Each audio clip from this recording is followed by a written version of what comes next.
Good morning, everyone. I am Riya Sinha. Today, we are going to start chapter number 9 of Civics, that is public facilities.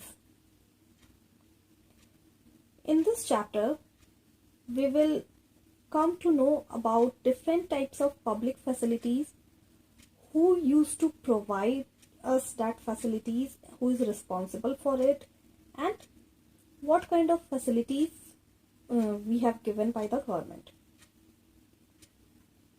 Here in the first page of the chapter, we have seen some of the caricatures are presented here. In this, it is given as Amu and Kumar are traveling through Chennai in a bus, and as they go around the city, they observe the water facilities available in different parts of Chennai.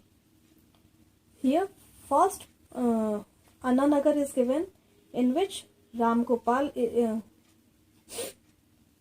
is shown in that picture that someone, a driver or someone is washing a car and a lot of water coming out of the bungalow. Means wastage of water is shown in this picture. In that page, Sadapet, in which Padma is in a line and a lot of pots and buckets and other things are there.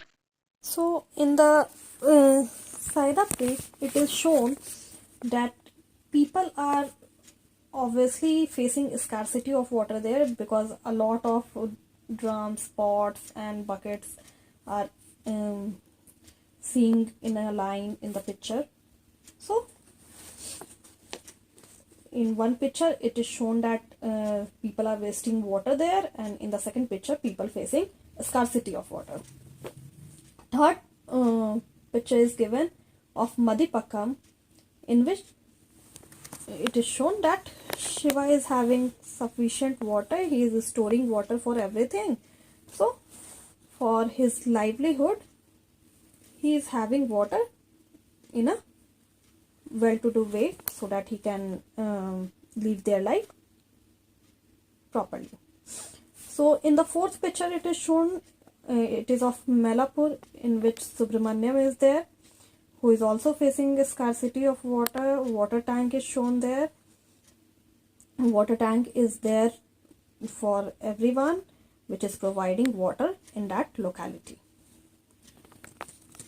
So in Chennai, 4 different places are shown in which people have, in some areas are there in which people are wasting water, and some areas are there in which people have to face the scarcity of water.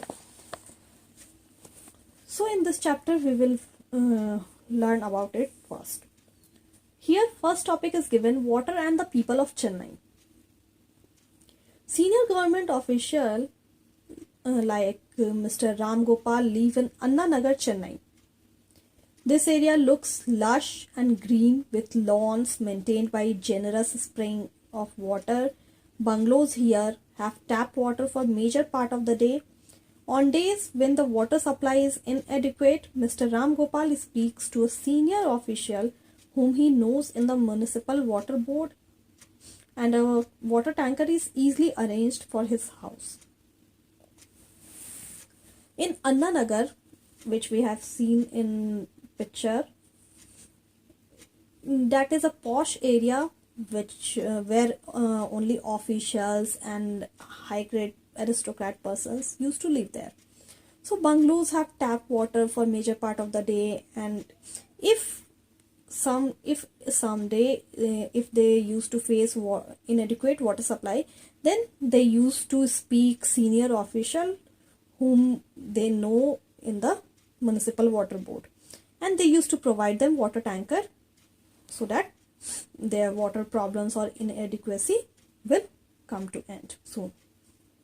So like most other areas of the city, Subramanian's apartment in Melapur suffers from water shortage. This area gets municipal water once in 2 days. A private borewell meets some of the residents' water needs. Borewell water is, however, brackish So the residents use it in their toilets and for washing. And for other uses, water is purchased from tankers. Subramanian spends up to rupees 500 to 600 per month on buying water from the tankers. For drinking water, residents have installed water purification system in their homes. So here another case is given of Malapur in Subramanian's apartment.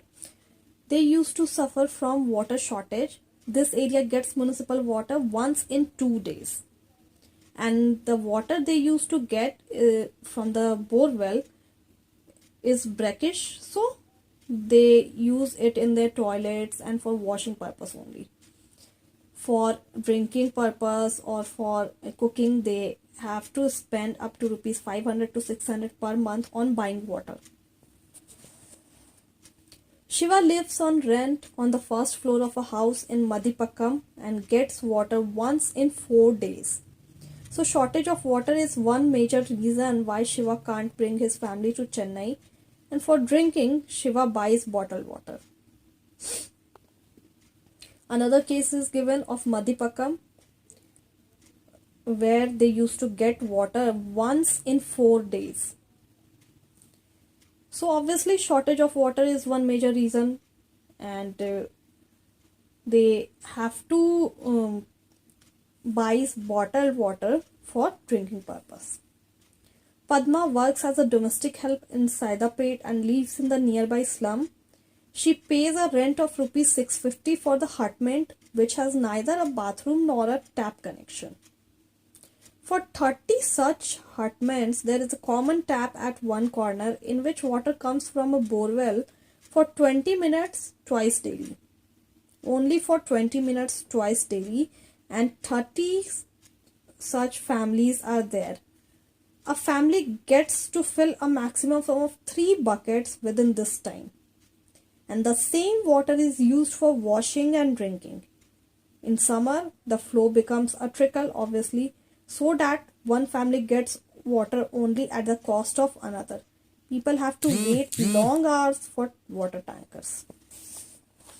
So these are the 4 different situations and conditions which people of Chennai are facing. Next topic is given, water as part of the fundamental right to life. Water is essential for life and for good health.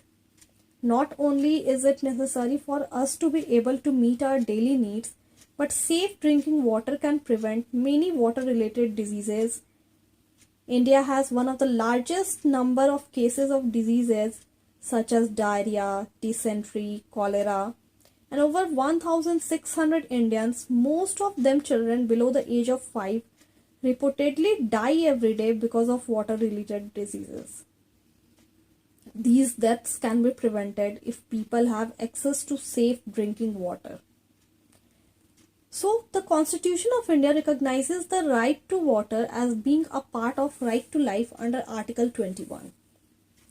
This means that it is the right of every person, whether rich or poor, to have sufficient amounts of water to fulfill his or her daily needs at a price that he or she can afford. In other words, there should be universal access to water. There have been several court cases in which both the High Court and the Supreme Court have held that the right to safe drinking water is a fundamental right. In 2007, the Andhra Pradesh High Court related this while hearing a case based on a letter written by a villager of Mehboob Nagar district on the contamination of drinking water. The villager's complaint was that a textile company was discharging poisonous chemicals into a stream near his village, contaminating groundwater, and which was a source for irrigation and drinking water. The judges directed the Mehboob Nagar district collector to supply 25 liters of water to each person in the village.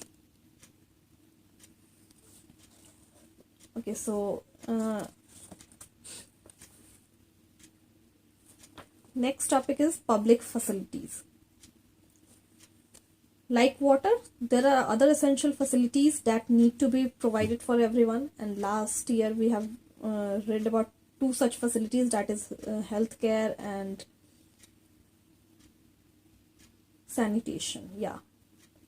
So similarly, there are things like electricity, public transport, schools and colleges that are also necessary, and these are known as public facilities. The important characteristics of a public facility is that once it is provided, its benefits can be shared by many people. For instance, a school in the village will enable many children to get educated. Similarly, the supply of electricity to an area can be useful for many people. Farmers can run pump set to irrigate their fields. People can open small workshops that run on electricity. The students will find it easier to study, and most people in the village will benefit in some way or the other. Okay, so the government's role. Given that public facilities are so important, someone must carry the responsibility of providing these to the people. This someone is the government. One of the most important functions of the government is to ensure that these public facilities are made available to everyone.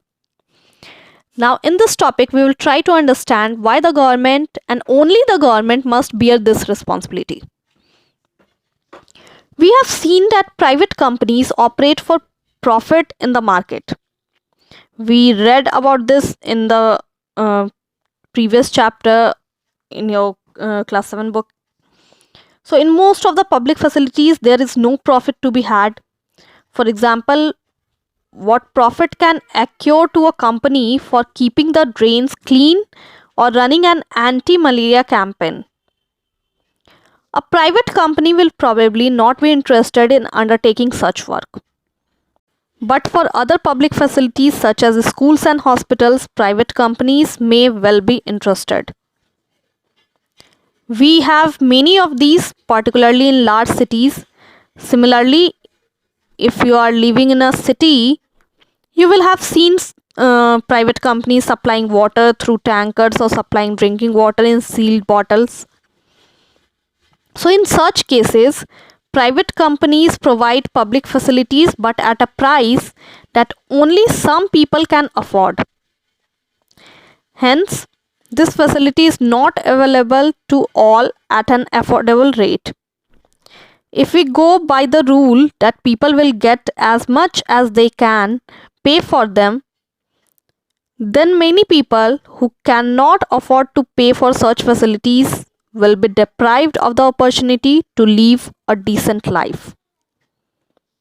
So clearly this is not a desirable option. Public facility relate to the people's basic needs. Any modern society requires that these facilities are provided so that people's basic needs are met. The right to life that Constitution guarantees is for all persons living in this country. So the responsibility to provide public facilities therefore must be that of the government.